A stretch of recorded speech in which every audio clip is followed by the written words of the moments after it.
Oh my god. It's better than the old one though.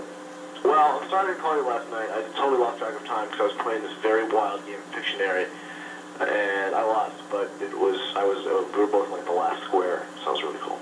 Anyway, call me back. I guess it's probably gonna be very hard to reach me tonight. I'll be in and about. There's a party going on downstairs, and it's about 6:30 right now, Saturday.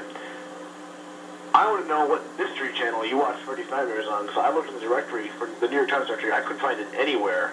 So, I mean, at least I now realize why I thought it was on Saturday night, because I did look at Friday night before.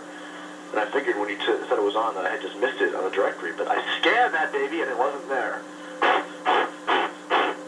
Alas.